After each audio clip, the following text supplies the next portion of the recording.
so if they ask you to graph E of something or ln of something, you're not going to be able to get nice numbers. They're just not nice bases, right? E is not a nice base. So you're going to get decimals and then you approximate where they are in your picture. Okay, here comes the meat. Here comes the... Now that we've analyzed the hell out of exponentials, what do? We talked about what exponentials are. We figured out what they look like. We figured out what the inverse is, which means that we now should be able to solve equations with them in it. I can't solve an equation unless I know the inverse of all the functions in that equation. Okay, Jeff?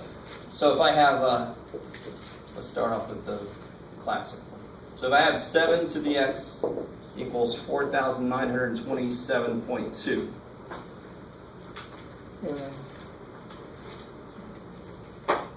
Yeah, we just did one almost the same idea. Yeah, you apply a log, and in fact, if it was me, I'm always going to use ln.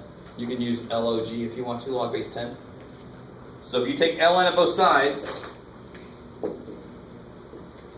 and this is just like taking the square root of both sides.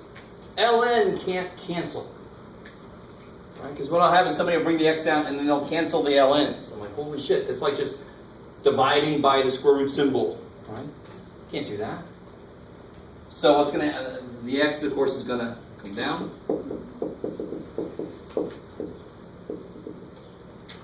Do not do the ln of something until the very end. I'm going to ask for two things. I'm going to ask for the exact answer and an approximate answer. If you give me a decimal at all, that's an approximate answer. That's not the right answer. That's your approximation, right? Just to be a real dorky math person for a second. The exact answer is what I'm about to get. How do I get x by itself? Divide by ln 7. So the right answer is this one. This is the right answer. Now that somehow tells me how many chairs I need for this weekend's event. That is not a good answer for a human. Give me a decimal and round the damn thing up and I'll be okay, right? So that is the exact answer. That's what math likes. So if I ask for an exact answer, that's it. People don't understand. When I say exact answer, I don't mean give me a lot of decimal places. Because you're still not right. It doesn't end there. Oh shit, I don't want to give an exact answer that way because that would never end. But if I ask for an approximate, so this is the exact answer. Sure. If I ask for an approximate answer, that's where you plug this bad boy in. So somebody help me out. 4.36. 4.36? 9? 4. Okay, cool. We'll round it to that place. All right. And I'll tell you, normally I like to round it to the thousands place. It's not a bad place to round it to. Now, what does that mean? I think I said this last time. What does that answer mean? And this is approximately, right? This is approximation. What does it mean? Considering the equation that I started with. What does that answer mean? Yes, if I do 7 to the 4.369, I'm not going to exactly get this, I'm going to get really damn close. The answer should be really close to 4927. That's pretty close, right?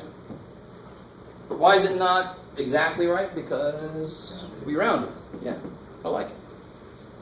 Kick ass. Okay, good enough for government work. Let's see. So how can this look a little worse? So let me show you. Here's the first thing that could happen to make this a little worse. Or a little bit, let me say it more correctly, a little bit truer to life. Right? I could have something like this.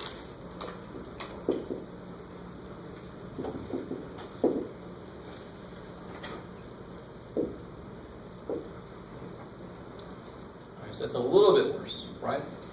Because now the power is not just x, the power is 2x minus 3. Holy shit. But the steps don't care. What's the first step? Bring in the ln. Bring in the ln. Yeah, do the ln of both sides. I like that you pulled back from what you first said. We're not multiplying by ln. That's a good change of color. We're taking ln of both sides. And then what happens? Yeah, the power can come down.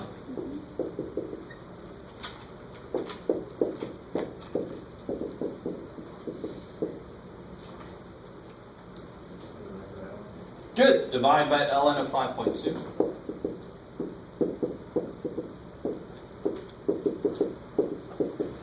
Then move the 3. Then divide by 2. Yeah. You add 3. Now look, that does not look nice, does it? But that's a number, like 4. Right? 4 is just special to us because it's round, 4.000. That's a number just like 4. So I'm going to add 3 to it. And then the last thing I'm going to do is divide by 2. Yummy! So that is the exact answer right there. I'll try to plug that in the calculator to see if we get the same answer.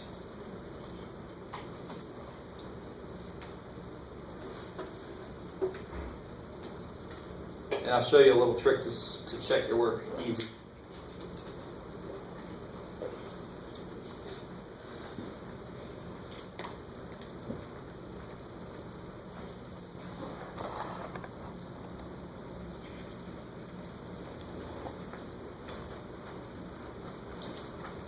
So we'll put in there. This gets a little tricky. ln 3.91 divided by ln 5.2. Can you see I put parentheses around to start off with? So this is all on the top, plus 3. That's the whole. That all is the top divided by the bottom of 2.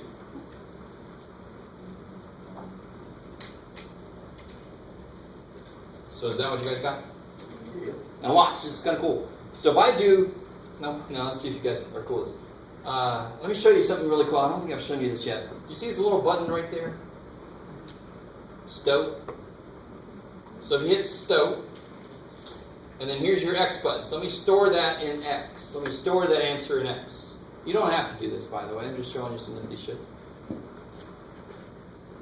Now what's nice about that is if I just type in 5 to the 2x minus, or was it minus? Yes. 3, right? What should that come out to be? And since I've done it by storing the answer, it's not been rounded much, maybe just a little bit, but the calculator actually has more than it shows. You guys still kind of, if not, it's okay. You don't have to actually use it. Why didn't it come on? 3. Oh, I did 5, didn't I? Alright, let's try it again. 5.2. There you go. To the 2x minus 3. There it is. Alright. That was a little anticlimactic, but oh well. 3.91 exactly. Because the calculator actually holds more data than it shows you. Thank you, calculator. We don't want more than that. It's enough. So to get rid of the stored X, what do you do? It doesn't matter. It doesn't matter what's in there. It's not going to change your graphs if that's what you're worried about. When you first get your calculator, the value of 0 is in the X button. But when you go to graph, the calculator knows it's a different X. That could be anything it wants to be. So don't freak out and suddenly think, shit, Jeff, what did you just do to my calculator? No, you're fine. It knows the two different things. And if you hit this alpha button, you also have all these locations for memory too. So people use that for doing a quadratic formula. You can actually just put the A, B, and C in there. Just write the formula out as long as you store the values in A, B, and C. It's silly. And that's when they come up to me and ask me where the plus or minus button is. One last thing, we'll take a break. Just to show you the next level here.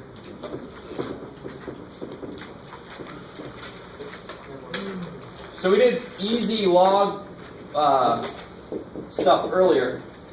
How do you think I do this? What you got, Jeff? Oh, let's see what's going to work. I don't know. We'll find out if that works. Logs are a lot like radicals. And so when you do a log equation, your answers might not work. The same reason that the answers might not work in the radical equation. We're going to have to check them. So obviously if I get an answer of 0, that'll freak both these guys out, won't it? So then I have to throw it out. All right, now that's nice, Jeff. You're talking about the answers. We don't even know how to get there. Remember, if that was the only log there, that's easy, right? Yeah. I can do 3 squared. Well, that's not the only log there, but I can very quickly make it the only log by doing what? 5. Yeah, It's I'm X subtracting over- logs. X over X minus 1. Kick ass. Sometimes people get here and then they forget what to do next. But you rewrite it. If I can't solve a log the way it is, I rewrite it in the other form. So what's the other form? Power. 3 3 times 2 squared equals. See, that process does not give a shit what's in there. It's just the base to the power is equal to the stuff that's in there. Now, how do you solve that? Multiply X minus 1. Yeah, multiply that up.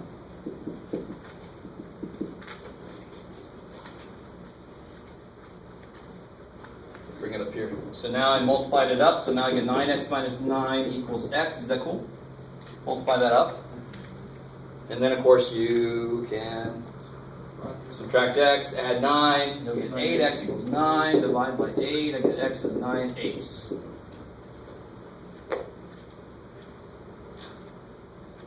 Now, let me ask you a weird question. What's the smallest number that would almost work in here? It's a weird question, I know. But like this guy, what can I put? What can I not quite put in there? But anything bigger than that number would be okay here. 1. 1. 1 itself wouldn't work, but anything bigger than 1 will work in both of these, right? All right, now, the number I got is Bigger than 1 and 1/8. It's bigger than 1. It's good. I don't have to cross it out. If I got 8/9 as an answer, I'd have to throw it out. Oh shit, you guys understand. You got to check to make sure it works with the domain of those things. The same way we had to do with square roots. All right, it's a good place to take a break, I think. Let's take a break. Oh, you were looking the wrong way, dude. That stuff just happened. All right. Come back at 5 after.